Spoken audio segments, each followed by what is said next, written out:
A Wood from the hood.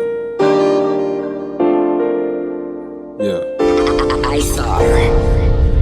Yeah. My mama told me Stay with my intro. Yo, we back. Another episode from the hood. It's your boy A Wood from the hood. And yeah, we back. Been a little minute. But yeah, jump right into it. So college football recently started up this past weekend, and we kicked it off. I ain't gonna say we kicked it off, but one of the bigger games of the weekend was the Colorado versus North Dakota State. Pretty decent game. Definitely kind of went how it was supposed to go, but then again it didn't. Um, yeah, I guess we'll go into better detail. Them niggas are real live. Me and archery, our JV year. Like, yeah, you up with, like, you got the big play, you get more yards, touchdowns, or whatever, do it going on. Like, archery, you get, like, Jimmy Horn. And me, I said, big, I was the 700 type nigga. I was way more than these niggas open.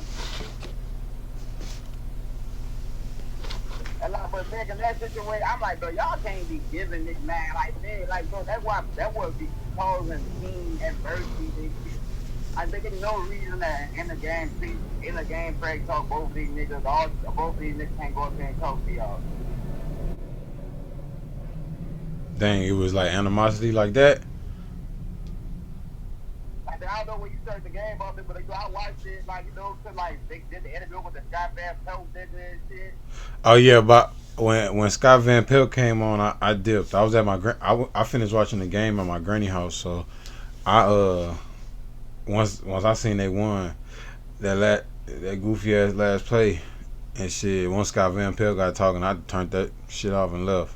Like this, after that, DB made that tag in the family. I turned the game off. Like, that game, you can run a ball and take a knee after that. If you text my phone with like this, I'm blowing it with the damn park man. If I turn back, I'm turning back on. Like, there's no way third down was still a minute something left. Yeah, bitch, because they kept like, bro, I get it, bro. You trying to aggressively win the game. But bro, you barely had the lead, so that clock management really was horrible, bro. But shit, let's just get into a whole little conversation about it. So yeah, Colorado beat North Dakota State last night. Close ass game. Came down to the last play. Commentators telling them to swat the ball. If that quarterback would have had any like solid arm strength and could have got that ball to the end zone, Colorado would have got beat, and that's crazy to think about. But yeah, that clock management at the end of the game was terrible, Brody. Like you got the ball back, and it's like y'all got that highly. I'm not gonna say controversial because the dude never got his head around. So yeah, it's PI. You feel me? It's not controversial. We know the rule. It's a PI, but like I told you last night, it's gonna always be the dumbest rule in football history. Like, you can't run behind somebody who's going Tyreek Hill to speed and then try to look back at the ball. I feel like he played it. I mean, the way he played it, if that wasn't the rule, that should be the way you played. You put your hands up and let whatever happen happen. Yeah, I feel you on that one. The rule is you have to, even if you turn your head for 1 second, you turn your head back for the slightest. But like you said, you running behind a faster person. That 1 second to turn your head back to look for the ball can lead up to the wrong shit. Nah, that's got to what happened. Cause I mean, they got that PI, and I mean, the average football fan know like, oh, game over now. I mean, hell, you run the ball 3 times. Make them use all their timeouts and you know, get it over with. I think they only had 2 timeouts at that point though, when they got that PI. The biggest thing that honestly saved these people was obviously the two-point conversion that they failed on. If they got the two-point conversion, I guarantee they were going to get the ball in the field goal range. Nah, no doubt. I mean, they was having their way. Colorado, they run defense looks a lot different this year, but that secondary, that back end is terrible. I mean, and they even though they got run stoppers up front, they don't generate no pressure, and they have a hard time containing because I mean that quarterback was breaking their ass off. I'm talking about. I see a lot of over pursuing with the quarterback. I mean, they were overdoing the job, like over pursuing. Like if you play DH or something, you start to create that little AL or whatever to have a quarterback box in. They were over. They would take like after the first time y'all think that you were able to run type shit. You already supposed to know to contain, but not containing. Y'all probably saying that the lineman is giving you the inside when you go into the inside, not knowing that they're setting you up for failure. Yep. So like the coaches tell us, it's not always good to take the easy route. Do what the hell I told you to do. Yeah. So you gotta. I mean, they gotta understand their assignments. They gotta understand contain. I mean, he was extending plays with his legs. He was extending plays by just being able to, be back there unbothered. I mean, and all they showed was honestly that they did the same team from last year with a better run defense. Because honestly, Shadeur and the receiver core, they showed that they were able to do that last year against USC. They lost to USC with Caleb Williams 45 to 48 on the last drive, I think. So they did show that they had the firepower to put up the punch. They did that. They don't have the firepower to stop you from shooting back. they're gonna rely on Travis Hunter to be their best player on defense, like the entire season. It's gonna be very much the same as last year. Somebody gonna have to step up. Whether it's gonna be. It goes to show, like they say, like it goes to my boy Matt from YouTube. Shout out Matt, be great. But like he say, bro, it goes on like some people don't want to deal with certain bull crap. You know Matt, if you ever listen to Matt Great on YouTube, Matt hate people who bullshit with their dreams and their career. So if Carmani McClain, Matt don't like you. But I do. So I feel like I still feel like I know you good got watch you playing high school. I know what you can do. You're the number one cornerback for a reason. But like you say, bro, y'all have to learn that I was good too, but I felt the same way you doing, and I'm sitting right here doing podcasts with my brother. So sometimes we gotta learn to shut up and listen. Like, cause you're the person you were getting advice from is a Hall of Famer at the position you play. I mean, you're a 6'3" corner who can play the shit out of cornerback. You will play a lot of roles while this man wouldn't have to play offense, defense, sometimes kick return.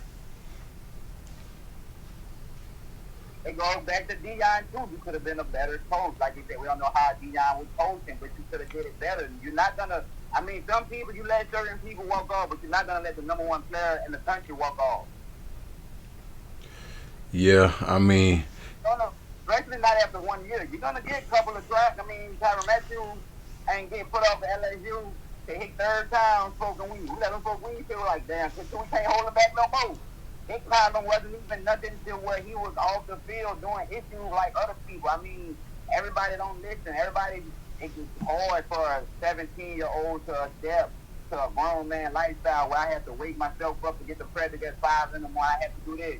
But it was up to you to discipline him better. And maybe we knew, okay, coach got my back. He disciplined me, putting me up. Oh, okay, I just suspended a couple games, but he still coming work out and talking to me about how we going to elevate next year and such and such.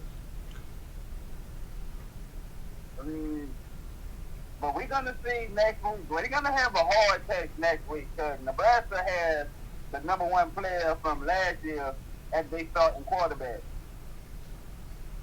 So we're going to get to see if Dylan really is the number one player in the country from the 2024 class. Or we're going to see if that defense learn from their mistakes. They need to put Shiloh at linebacker. They need to put Shiloh in anger management classes, cause obviously, bro got some. And bro, look, they won last night, right? I give it to him. Like, bro, wake up and watch the ball. Adam highlights. He Dion better get it. Watch D, the ball, Adam. Dion better get in his son head right now because that arrogance and that extra that we know it's football, it's physical and all that. But that extra throwing dudes into the wall and hitting dudes on the sideline, like you doing sideline kill, you gonna get that 15-yard call at the wrong time, at the worst possible time, and it showed yesterday because y'all gave them two third down conversions, I believe. Might have been three, but I think it was two third down conversions off penalties, stupid penalties. So it's, I mean, that's the type of stuff that wins and loses games. I mean, you could play aggressive, but keep it in between the whistles and keep it clean. I mean, Yeah. You're not going to get that many chances against FBS teams. The no flags to North Dakota. Everybody who watch football, they definitely know who North Dakota is. These are all didn't think that they were just going to beat the brakes off of North Dakota. I don't think nobody thought they were just going to beat the brakes off of North Dakota. But we thought they were going to put up a better show for sure. nah, for real. So, Shadeur had a great night. Did have an interception. People want to say, "Oh, it was like a miraculous," but I mean, it was a pretty bad throw. I mean, it really was a pretty bad throw. Um, Bad throw, receiver wasn't really paying attention. But again, and like at one point in time, like I did Shadeur a pocket passer, but sometimes you like in them type of situations, you have to learn how to run the ball on the goal line. That's what's gonna kill y'all. You can't be throwing the ball all through downs on the goal line. remember I told you that earlier in the game. And I had text you. I was like, dude is not quick at all. Like, bro had a touchdown when like right before they had threw that live ass fade route to Travis Hunter. Shadeur could have ran that touchdown in, but it's like it's one of those things where it's like maybe they get into his ear like, look, you gotta show him that you can do it from the pocket. Wait till you get to the pros to use your legs, because if you start overusing your legs in college, they're gonna start viewing you different. They're gonna start putting that tag on you, like, oh, you might need it. How they do certain type of quarterbacks. What we know you can do already. So like we've been saying that like those James Daniels, everybody needs to put those with his freshman year at Arizona State. But they got over it not. Like we play with a different element. Especially Mahomes not the greatest running, but he's gonna run the ball. A lot of his greatest highlights come from him scrambling and take it off, and it be unexpected. They won the Super Bowl or the fourth they won. Why? Because they were re-opted. Yeah, I was saying he definitely got to use his legs more. I mean, I'm not saying that it got to be a full on incorporate into the offense, but you can't. I understand you want to extend plays, but if you need to get the first, if it's second and short, third and short, if you got the lane, get those get those 5-6 yards, slide, and then you got a whole new set of downs. Whether he's attempting to extend the play by maybe rolling out and bubbling back 5-10 yards behind the line of scrimmage to maybe set up a pass downfield. Don't get me wrong, he had some great plays where he did that, but he also had some plays where it didn't work, and it looked kind of it looked like, man, you should have took off rather than trying to extend the play that way. So, but overall great game. Travis Hunter had a great game, but I mean, shout out Jimmy Horn Jr. though. I mean, brother, he was the spark. He was the spark of the night. Now, don't get me wrong.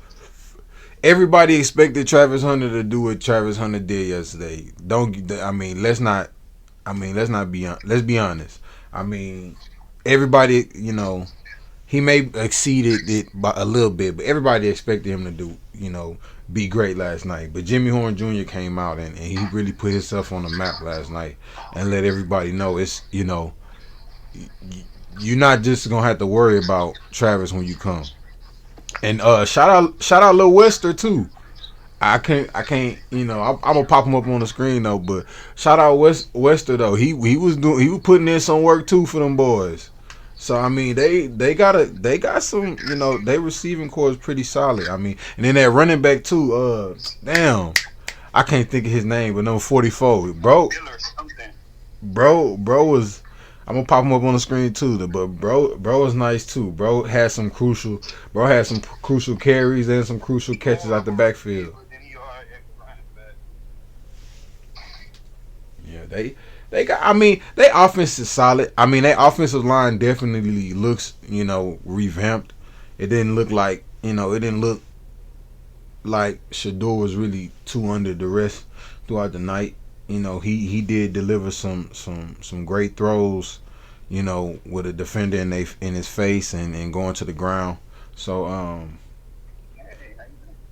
they got a big test against Nebraska next week, and we'll see how they go. I mean, like we had said in the last episode.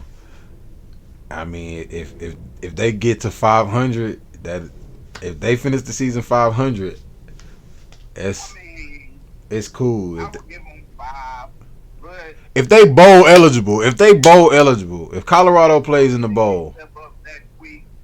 I mean, they're gonna be in for it. yeah, they got a real tough schedule. So we'll see how they do. So Like last year, they played in the Pac-12 where everyone knows where it's not really no defense. Let the ball fly. with the primetime game night, I seen it's Temple versus Oklahoma. What you think? It's a blowout, huh? You get LSU gonna kick on USC, but All right. Yeah, oh boy, you got the LSU bias. Temple, Oklahoma. What you think? that's gonna be a blowout. Oklahoma by 45. Oh, that boy said Oklahoma about 45. We'll see. College football is back. NFL is back next week. So we got some big things coming up. But before we let you go, let me get your opinion on 2 more topics real quick. Brandon Ayuk got his money. Good or bad? I mean, it was good till you find out that he only accepted the amount of money they offered him last year in August. Damn, yeah. So, kind of, I guess basically they had a whole stalemate throughout the year, and he finally just was like, fuck it. They ain't budging. I obviously I ain't finna get what I want. If I want the long-term security, might as well take what they got on the table. So, I respect it. What you think about CD Lamb? CD Lamb got his money. What you think? I mean, it was very well deserved. And I liked how he stood up and said, Jerry needs to stop playing and pay Dak Prescott. You see what we do together. So, I like to see that. Okay. Good to know that. Good to see another wide receiver in Dallas taking up for their quarterback. He like my quarterback. The GOAT, man. The GOAT. All right, last one. Jamar Chase. He is reports out that he want to be the highest paid non-quarterback over Justin Jefferson by 1 penny. You think he get it? I mean, he worked the money, but come on, man. You can't. You 2 years left on your contract, bro. You know how it go, bro. When next year you do this, but this year not the time. It's disrespectful to you to try to play something like that, knowing that your homeboy on the other side going through the same problem in a year. He supposed to get the money right now. Tight shit. Like, come on, man. Either you not I'm saying you've been very selfish, like they say, bro. You got 2 years left on your contract. It's not the year where they give y'all the money yet, and you know that. But you know you can get the money now, but it's not like you getting the money now. Like you said, you're gonna get one of them Trevor Lawrence deals. So where the money kick in 2026. That what you like? Like you want them to pay you. But what if you get hurt next year? What if you get hurt this year? You gonna fall off. Like they not the guaranteed time to pay you. Like if it was the time where they supposed to pay you and y'all getting them negotiations, but not even that time yet, man. Go finish doing what you doing, and once the season over with, you can do all of this. So you think he gonna play? You think he gonna show up and play without a contract, or you think he gonna hold out? I mean, he hold out. We seen what happened to him last person hold out. He got knocked out boxing, right? Darren Williams? No, Frank Gore got knocked out by Darren Williams. Football players out here looking bad. Nah, I feel you on that though. Like, I don't know. Maybe if he do hold out, that's gonna be crazy to see what happens. I mean, him and the QB supposed to be best friends, and that's kind of like fucking up the whole scheme. But at the end of the day, like I said, he's not wrong. But when it's not your time, you just negotiating because you see everybody else getting money. And like these people were doing it because it was their time to get paid, and there wasn't no. I'm doing it because you're doing it because you see them getting money, which is you're good, you're on a level, but you know when your time come up for them to pay you, you're gonna get paid with no problems. no bullshit. But it's not your time. Your class to get paid next year. Their class to get paid with this year.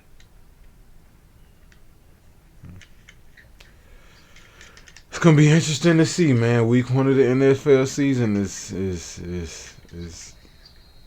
less than a week away, so May the Saints fall to 2-10 so we can get Travis Hunter and keep him on offense. Oh man, I ain't wishing that on my team.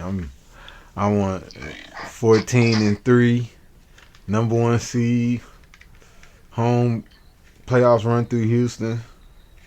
See y'all in NOLA. It's been good talking to y'all. Who that nation? Go Tigers. And that's it. Long live Michael Jackson. This nigga funny, dog. It was your Michael Jackson birthday. Oh yeah. Come on, you supposed to be an MJ fan. Come on, man. But I had said when I wanted to pod yesterday, I was supposed to shout out Mike Jack, man. Shout out Mike Jack, dog. Shout out Mike Jack. That's the GOAT. Look. Y'all see the GOAT. Greatest album of all time. Mike might be clowning me for this. Yeah, greatest album of all time.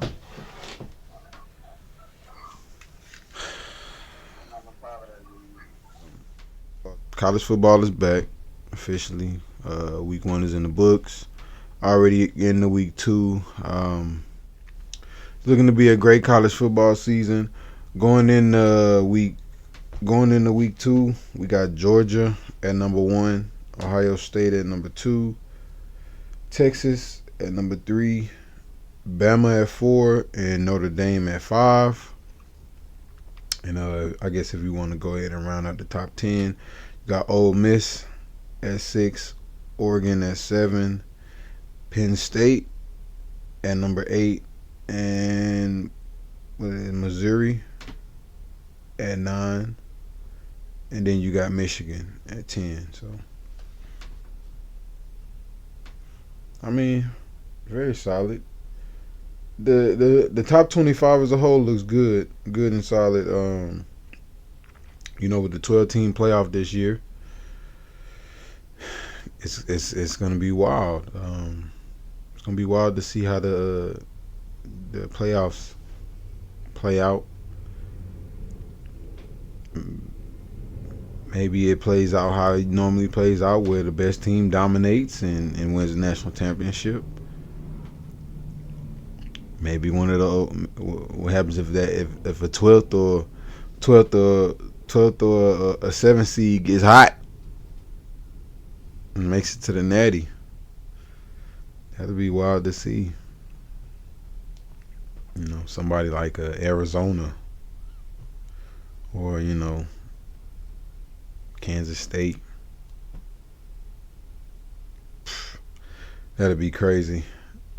That'd be crazy. But yeah, college football is back in full effect. So football as a whole is back, which is great. Got the NFL starting tomorrow. We got Kansas City versus Baltimore. Patrick Mahomes, my homie, versus Lamar Jackson. I think this will be a perennial matchup of the future. Something that we may be seeing down the line, especially with both being in the AFC, as well as both being on teams set up for the near future. So it's a great way to start the season off.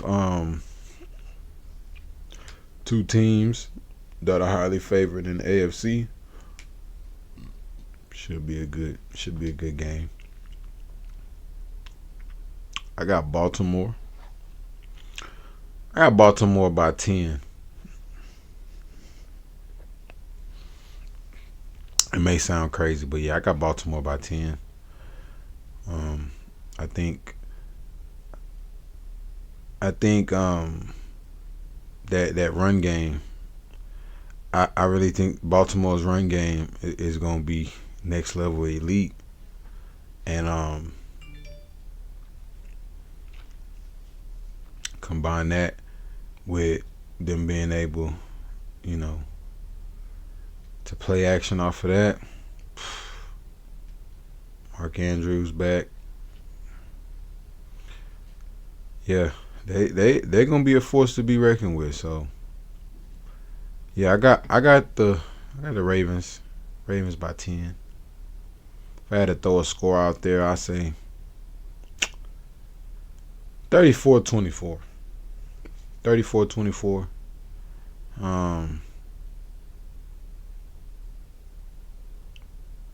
Maybe it's like 34-17 going into the fourth. Little Mahomes, possible, comeback hope. But at the end of the day, I feel like Baltimore gets it done.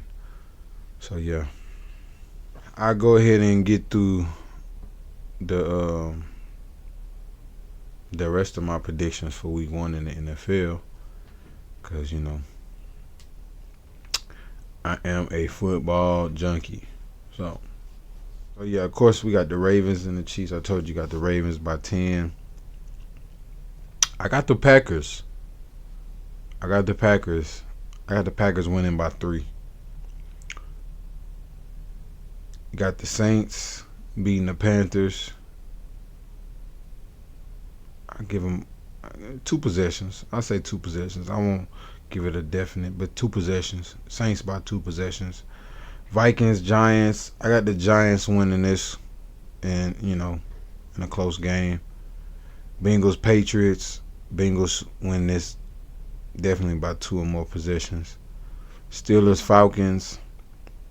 The Falcons winning that game. Falcons beating the Steelers. Texans, Colts. Of course, I got the Texans. We should win by at least 10 or more. Cardinals, Bills. That's a sleeper good game. That's a sleeper good game. But yeah, I got the Bills. I got the Bills in a close one. Titans, Bears. That's gonna be a good game for young talent. Young talent on display. I like the Titans. I seen a statistic where rookie quarterbacks don't do good week one, and I think that's gonna continue with this year. You got Jags, Dolphins. I got the Dolphins winning by a score. Broncos, Seahawks. I got the Seahawks winning by at least 2 possessions. You got Raiders, Chargers. I got the Raiders winning that one. And then you got the Cowboys versus the Browns. 2 teams I really don't like. Somebody's got to win.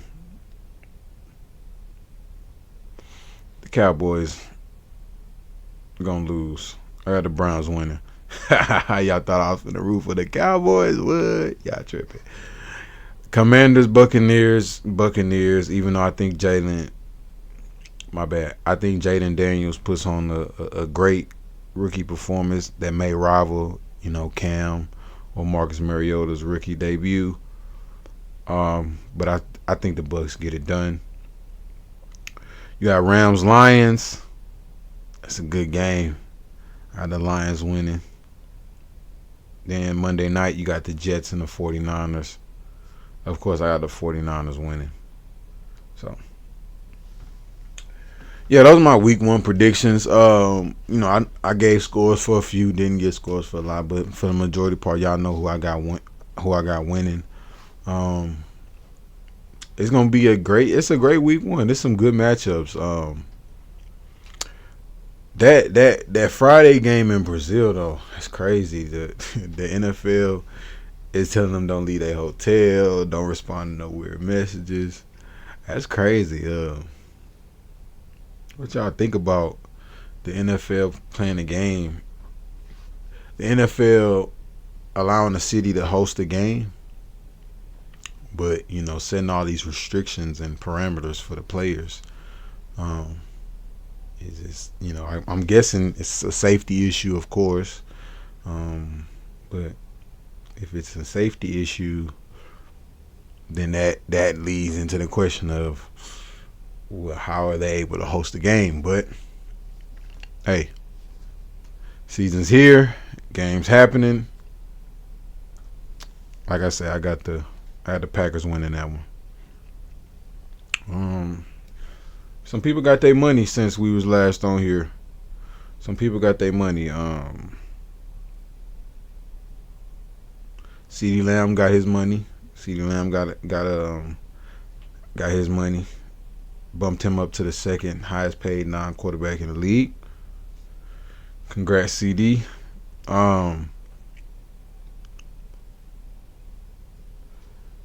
Taking away the Cowboy issue. Definitely a great receiver. Could have a tendency to get froze out from time to time. I mean, he got to get out of that. He's still young. He's still early in his career, so you can still give him that pass. But once you get to like year 5, year 5 and beyond, all of that got to go out of the wind. I mean, you got to show up. You got to show up when they need you to show up, and the rubber got to meet the road. Hopefully he doesn't fall into that category of player that gets their money and just could never produce at the level that got them that money. So, like I say, he a great player. I don't have no stick on him. I mean, I was saying that he was a product of Amari Cooper, but as you can see, he definitely did his thing last year, and he earned that paycheck. So, congrats, CeeDee Lamb. Who else got their money? Somebody else got some money. This more recent. Pat Surtain got extended, 4 years, $96 million, 77.5 guaranteed. So, making him the highest paid DB in NFL history. Congratulations. That's a great family lineage. As y'all know, dad played in the league. Now son is playing in the league, becomes the highest paid player at his position. At the time, of course, is the needle gonna move maybe once every year or every other year. So, but it's still good to know that it happened. AJ Terrell also had got extended too. Had got a contract too with the Falcons. Yeah, I'm gonna put that up on the screen, but I don't got the details right. Well, okay, yeah. So yeah, AJ Terrell had signed a 4-year. Yeah, AJ Terrell signed a 4-year, $81 million extension. So yeah, of course um, pre Patrick Surtain getting his contract. So we're gonna assume he's at the top. But you got some cornerbacks on this list. You got Jair Alexander, you got AJ Terrell, Denzel Ward, Marshawn Lattimore, Marlon Humphrey, Trayvon Diggs, Tyson Campbell, L'Jarius Sneed, Jalen Johnson, and then you got Jalen Ramsey making 18.3. The rest of those guys are making 19 plus, 19 to 21. And to be honest, I feel like every name on this list is kind of worth that money. I don't really feel like there's nobody that's too overpaid on this list. Say what you want about Trayvon Diggs. Like I say, I'm putting the Cowboys ish. My Texans bias aside. Trayvon Diggs is a great corner. Like I say, he's young. Once he gets those, once he works those kinks out and he polishes his game, definitely can see him as a top 5 corner in the league. Yeah.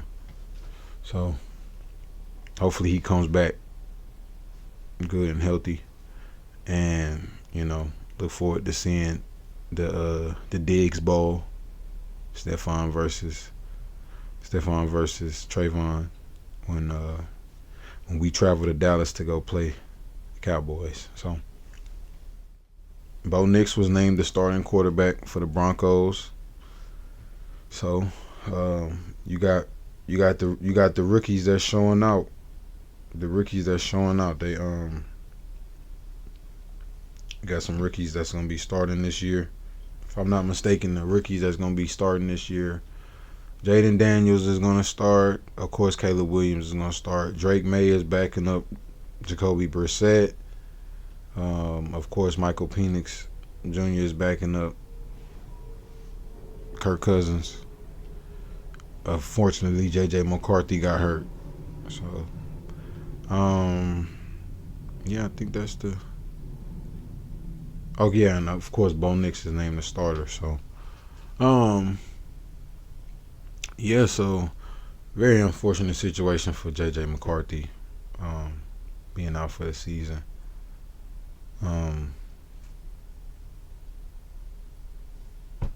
Hopefully, speedy recovery. Hopefully, he comes back and gets what would be essentially his rookie year and off to a great start. So, you got Mercedes Lewis, 40-year-old Mercedes Lewis, made the Bears roster this year. So, 19th. This is his 19th season in the NFL. So, I mean, as a skill position, other than quarterback, that's crazy. I mean, especially as he's predominantly like a blocking tight end. Not to sit up there and say like he can't, he don't catch anything. He's essentially an extra lineman. He can catch, he'll go out for a route. He's definitely caught touchdown passes in his career. So it's just good to see, age ain't nothing but a number when it comes to this sport game, and as long as you keeping your body in peak condition, and you keeping your body in peak condition, eating good, staying healthy, and you still got the talent. Hey, more power to you. So, congrats on Mercedes Lewis making that team. That's crazy that he. I think they say he got drafted when Caleb I think they showed the graphic like he got drafted when Caleb like 5 or 6 or something like that. I think Caleb Williams was born like 2002 or something like that. Yeah, that's crazy to think. Dude was able to get drafted in the league. Play all this time, and now he got a teammate that basically was able to grow up. Learn how to play football, make Pop Warner, middle school, high school, college, Heisman, #1 pick, and now they playing on the same team. So that's crazy, but I think it's a big accomplishment to be on any job for 19 years. Whether it's playing football or basketball, professional athlete, any job. I mean, of course, a lot of that just goes to show he's doing it because he loves the game. He loves football. He loves what I'm pretty sure he loves the game. He loves what it's been able to do for him and his family. So I definitely see the perks of it. Of wanting to continue to do it. As long as you're able. It just goes to show if you love something, you'll do it forever. You'll do it till you can't do it anymore. And I'm pretty sure if Mercedes feel good after year 19 and still in healthy and good condition, he'll be back for year 20. So it's just good to see that. It's good to see that that the youth movement hasn't totally phased out the older guys. It's some of these guys that are up in age that are still showing that, hey, we still got it. So that was something crazy that I seen. The Giants unretired the first number that was retired in NFL history for Malik Neighbors. So Malik Neighbors will be wearing #1 for the Giants. Hey, better do big things. Last great receiver that was drafted to New York. He made his career early. So if you could follow that blueprint, you'll be a star, man. You'll take your career to a whole new heights. So yeah, you do it under that New York skyline. So shout out to him. Russell Wilson was named the starter for Pittsburgh. Of course, some people were vying for it to be Justin Fields, but the coach did already come out and say, don't be surprised. Y'all get ready for that Justin package, that Fields package. So probably gonna try to do him sort of like how they tried to do Trey Lance a couple years back. Just hopefully it doesn't backfire like unfortunately that did for the 49ers, and now Trey Lance is in Dallas. Of course, it didn't really backfire, but they wasted a top 3 pick, if we're gonna be honest. So Cowboys signed Dalvin Cook. They got Dalvin Cook. They got Ezekiel Elliott. But so yeah, they have Dalvin Cook. They got Ezekiel Elliott. But Rico Dowdle. Reports is showing that Rico Dowdle is going to be the bell cow. He's going to be the team's primary running back, meaning most likely be the starter. So that's going to be interesting to see. That's a very star-studded and crowded running back room where it seems like they're giving the guy with I guess the least amount of cachet to him, what's his name.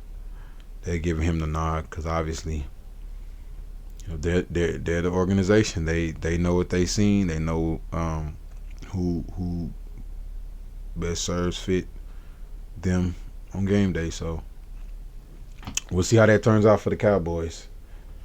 DeMar Hamlin will be a starting safety for the Bills for that Bills game.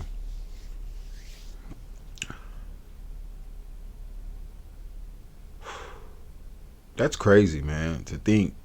Say what y'all want to say. Everybody, people critiquing him as a player and everything, but that man died on the field, and to say that not only he came back to play football,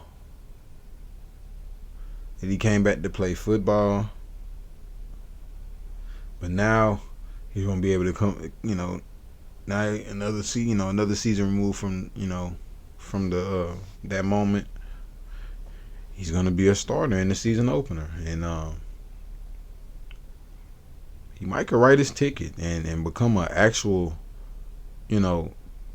pivotal piece. Say for instance he opens up the season with about 5 tackles and about 2-3 pass defenses, a pick, an interception.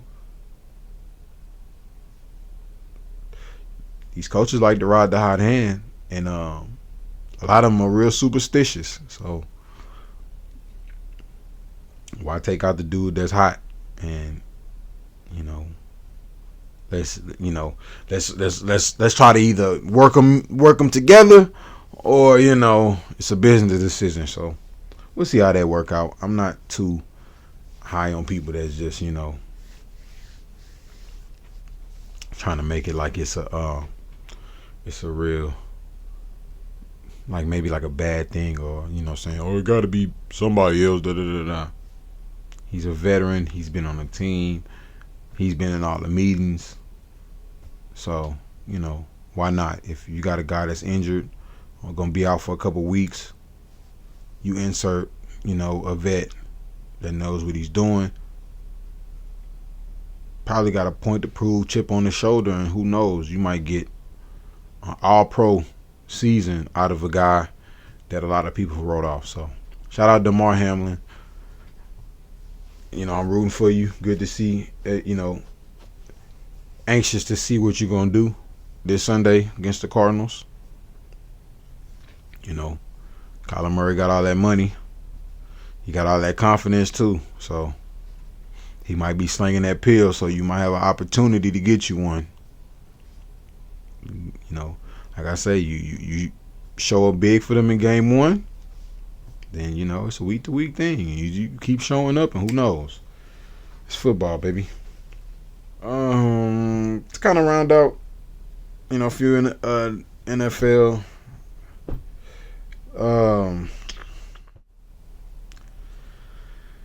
And yeah. So unfortunately for the quarterbacks taken in the 2022 draft, it's not panning out for them too well. 9 quarterbacks was taken. You only got 2 of them that's with their same team. One of them is Mr. Irrelevant, who's been to a Super Bowl. Yeah, Kenny Pickett, first round pick, looking like a bust, unfortunately. Who knows? He might resurge his career in Philly. You never know. Malik Willis. Of course, the Titans got Will Levis. He outperformed them. You know what that was. Matt Corral kind of never was really that decent. Bailey Zappi, of course, they took Drake May. The Patriots took Drake May in the draft, traded Mac Jones. Bailey Zappi ended up being the odd man out after they brought in Jacoby Brissett. Also drafted that Joe Milton out of Tennessee. Bailey Zappi ended up being the odd man out. Sam Howell never really was good. This Chris Olandkin. Yeah, Chris Olandkin. I never heard of him. There's no shade or nothing. I just never heard of him. Skylar Thompson. Backup of a backup, I believe. Or backup. Yeah, backup for Tua. And then, of course, like I say, you got Brock Purdy. Super Bowl starting quarterback for the 49ers. So who would have known the last pick in the draft would have been who they should have took first. But hey, it all depends on where you end up at. So he end up in the best situation for him. Had a few little things I want to talk about, but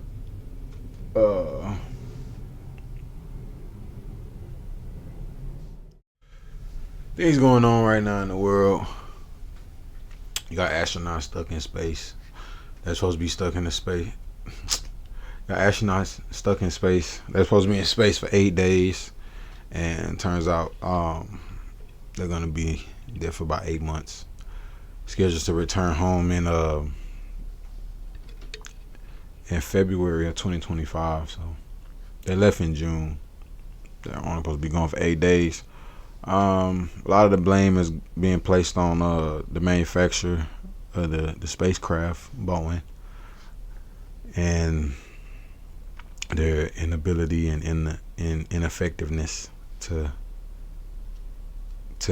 get this manned space vehicle to work, basically in the capacity needed for missions to and from the space station, not just to the space station, which it made it there.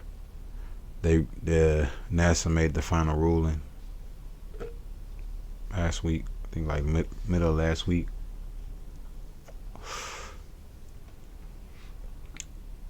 That they're gonna send the vehicle back, but they're gonna keep the astronauts in space until the SpaceX vehicle comes in February, and it takes them back. So they say they knew what they signed up for and everything, but it's still sad, you know. They're gonna miss the holidays, you know, Halloween, Thanksgiving, Christmas, New Year's.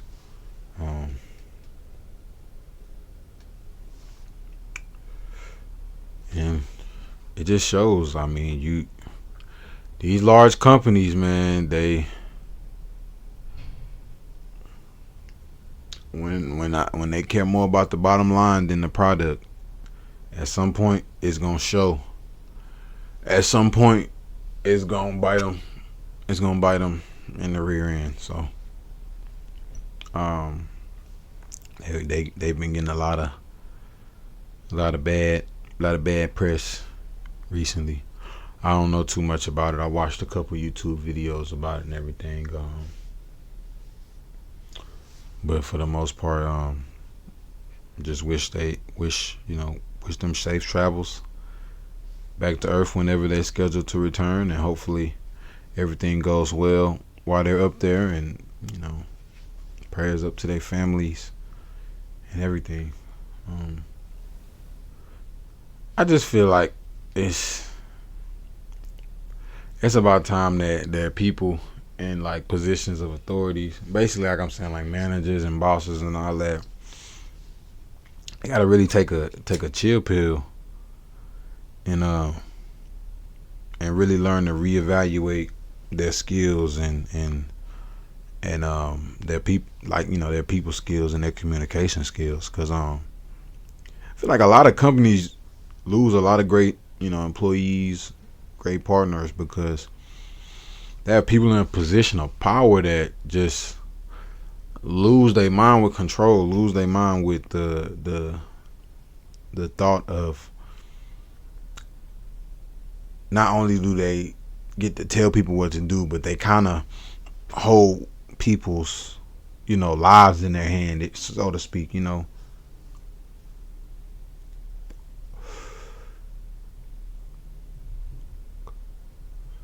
Got a manager or supervisor that can come at you disrespectful or talk to you in a condescending tone, but you respond back to them in that same way, and now you got a target on your back, or worse, or in any in certain situations you could lose your job. I mean, most people's employment is at will anyway, at least here where I'm at in Texas. It's at will, so I mean, they can fire you. I mean, you got an employment suit, all that. You go get your lawyer and anything, but some of these contracts, some of these companies you sign, when you doing all your onboarding and everything, you sign paperwork that either waives, arbitration or things of that nature, or shit, make you liable to pay all of the legal fees for that on both sides. So it's just a crazy world we live in. That's why I like to listen to people when they preach entrepreneurship and really, ownership and creating something that you could, benefit off of financially, whether it's, you inventing something, you creating content, you creating, a product or service, anything. It's we live in an age where,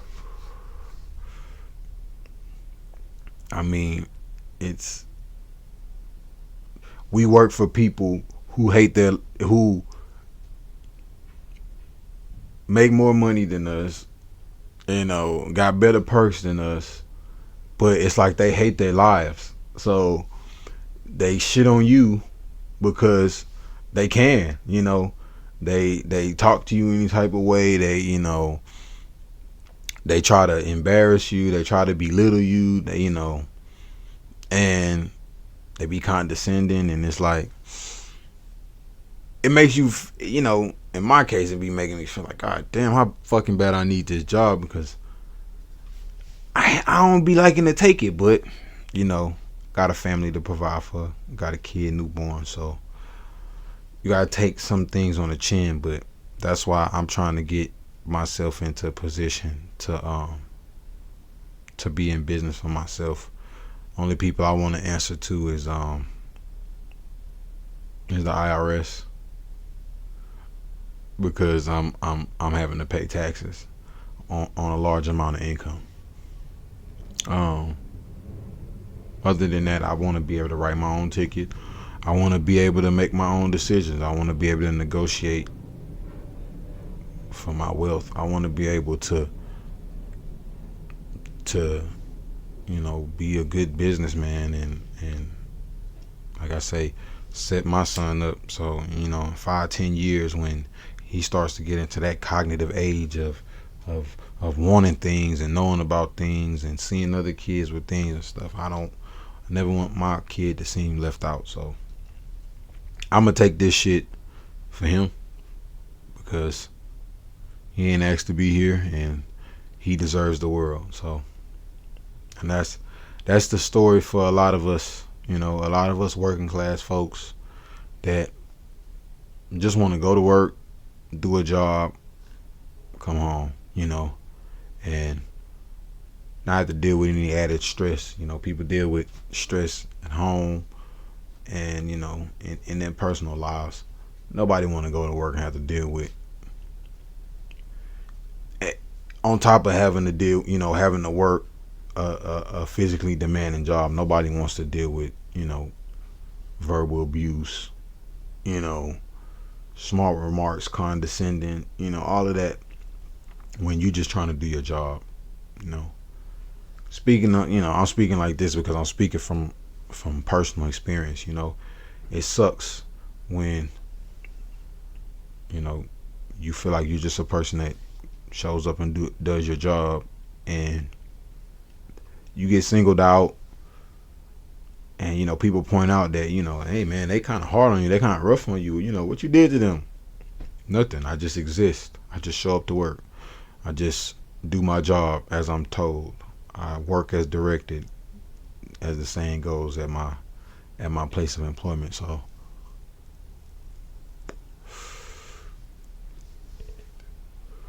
if you're a manager, you're a supervisor out there, and you had a responsibility of overseeing, employees and everything. Take time to want to be the best manager or supervisor you can be. And if you don't want to take it serious, if it's just another job to you, you might want to find another field. If you in management or like in a supervisor role just because it's to get you out of some work you was doing at your company or something, don't do it. Because then you just become another person doing a job that don't really care about it, and don't understand compassion, don't understand how to really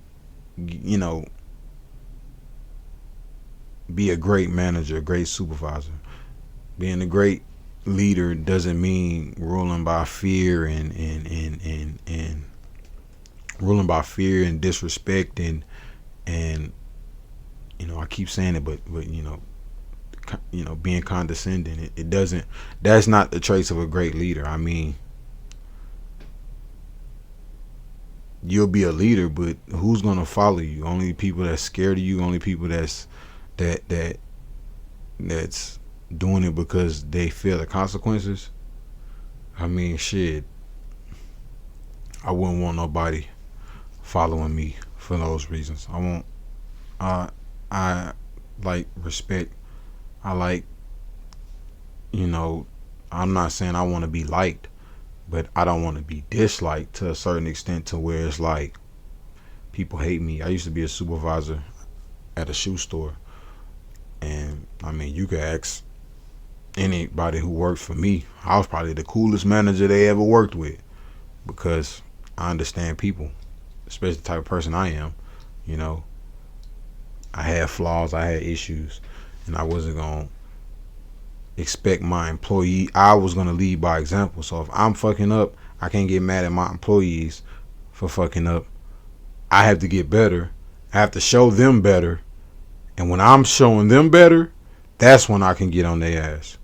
I can't be like, I can't go sit on my ass and then be trying to tell them, do this, do this, do this, do this, do this. I have to show them, okay, look, this how you do this. This how you do this. Boom. Get out there. Get out there with them. Start working with them. All different type of nuances that I learned because I listened to my district manager and my regional manager that gave us tips and tricks on things of that nature. So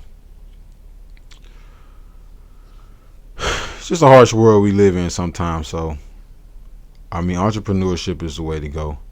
I'd rather deal with negotiating and making deals and things of that nature. So y'all know your boy would be telling y'all, I'll be trying to leave. I'll be finding funny ass quotes on Instagram and shit, and I'll be trying to leave y'all with them. So I was on X, formerly known as Twitter, the other day, and I see this tweet, dog. This shit is funny as hell. It's a tweet. But this shit say, having more kids after CPS repoed the last ones is insane.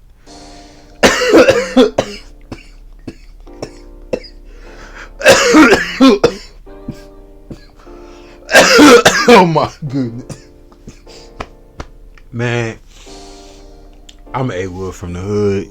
This is From the Hood. I'm out, y'all. Yeah. I saw. Yeah. My mama told me stay out these streets because I'm gifted.